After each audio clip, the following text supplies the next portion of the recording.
राजस्थान के विशाल रेगिस्तान के बीच सूर्यगढ़ का भव्य किला खड़ा था। इसकी सुनहरी पत्थरों से बनी दीवारें चमचमाती थीं, लेकिन इस सुंदरता के पीछे एक प्राचीन श्राप की कहानियां छिपी हुई थीं।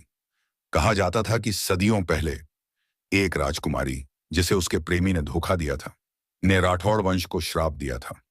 यह श्राप तब तक समाप्त नहीं हो सकता था जब तक उसकी सच्चाई सामने नहीं आती।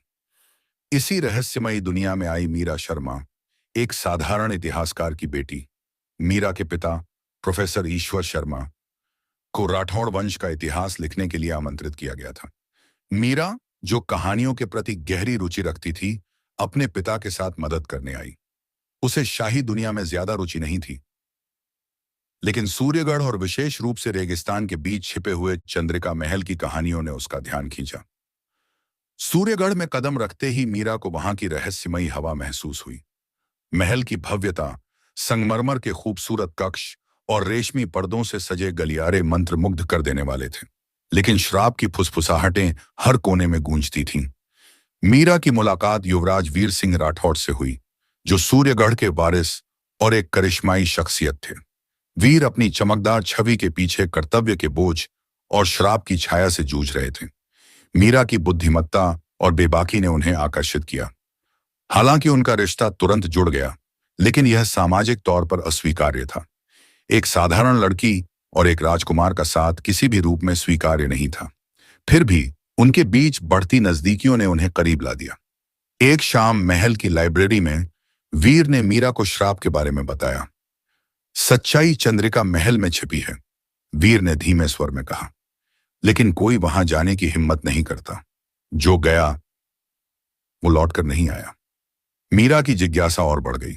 उसने चंद्रिका महल के बारे में पहले ही सुन रखा था, वहां से आती रहस्यमयी आवाजों और अजीब रोशनी की कहानियां। वीर की मदद करने के लिए दृढ़, मीरा ने महल के रिकॉर्ड खंगालने शुरू किए। जल्द ही उसने सदियों पुराना एक दस्तावेज खोजा, जिसमें राजकुमारी चंद्रिका की दर्द भरी कहानी लिखी थी। दस्तावेज में खुलासा हुआ कि चंद्रिका को उसके प्रेमी ने नहीं, बल्कि परिवार के भीतर ही किसी ने धोखा दिया था। जैसे जैसे मीरा सच्चाई के करीब पहुंची, महल की राजनीति और खतरनाक हो गई। वीर का चचेरा भाई राजकुमार आदित्य सिंहासन हासिल करने की साजिश कर रहा था। आदित्य ने मीरा को एक जासूस के रूप में बदनाम करना शुरू कर दिया। दरबार में उसके खिलाफ बातें होने लगी, लेकिन मीरा और वीर रुके नहीं। एक रात वे शिकार के बहाने चंद्रिका महल गए। चांदनी रात में रेगिस्तान के खतरे से जूझते हुए वे महल पहुंचे। महल की बर्बादी और सन्नाटा भयानक था। दीवारों पर अजीब निशान उकेरे हुए थे। वहां उन्होंने एक गुप्त कक्ष खोजा, जिसमें राजकुमारी चंद्रिका से जुड़े अवशेष थे, तस्वीरें, पत्र और एक रहस्यमयी लाल रूबी का हार। यह हार ही श्राप का प्रतीक माना जाता था।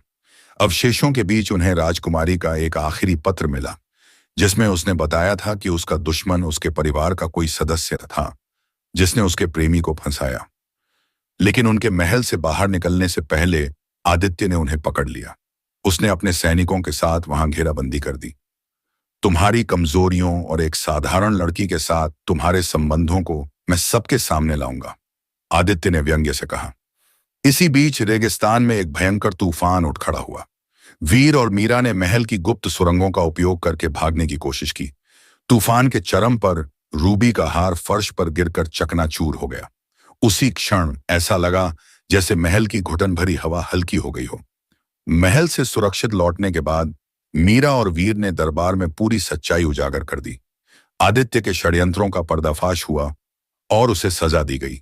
वीर ने श्राप को महज अंधविश्वास मानने से इनकार कर दिया।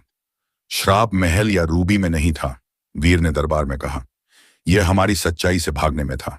मीरा ने मुझे यह देखने में मदद की। वीर ने दरबार के नियमों को तोड़ते हुए मीरा को प्रपोज किया।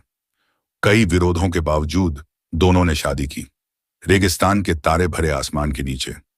उनका प्रेम सूर्यगढ़ की एक नई शुरुआत बना, जिसने सदियों के अंधविश्वास और भय को मिटा दिया।